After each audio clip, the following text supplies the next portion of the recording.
प्राणी जगत की रचना करने के बाद प्रजापति ने कुछ अमृत पिया, अतः वह तृप्त हो गया और उसकी नाक से निकलने वाली सांस सुगंधित हो गई। उससे एक गाय का जन्म हुआ।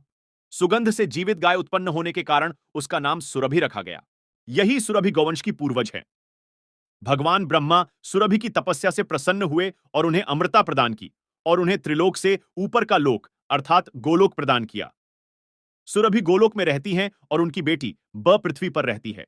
जब वह एक बार इंद्र के साथ भगवान कृष्ण के पास गईं, तो जानवरों के राज्य के प्रति कृष्ण की सद्भावना को देखकर उन्होंने कृष्ण को गोलोक के शासक गोविंदा, गोनेला और लोकी के इंद्र की उपाधि दी। इसके अलावा गाय के पंचगव्य में भी बहुत शक्ति होती है। गाय से प्राप्त होने वाले 5 तत्व यानी गाय का दूध, दही, घी, गोबर आयुर्वेद की दृष्टि से महत्वपूर्ण।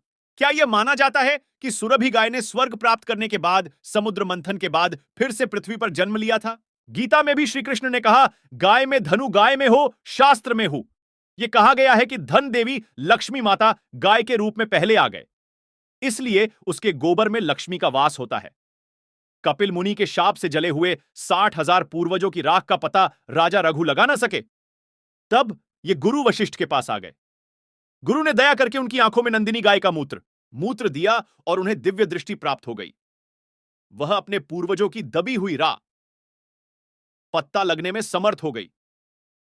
गंगा जी को ब्रह्मदेव ने पहली बार पृथ्वी पर अर्थात मृत्युलोक पर आने को कहा। बहुत दुखी हो गई, आने में आना कानी करने लगी। उन्होंने कहा, पृथ्वी पर पापी लोग मुझ पर स्नान करके मुझे अपवित्र करेंगे, इसलिए मैं मृत्युलोक में नहीं जाऊंगी। तब ब्रह्मदेव ने उनको समझा, या लोग तुम्हें कितना भी अपवित्र करे, किंतु फिर भी गाय पैर लगने से तुम पवित्र ही रहोगी।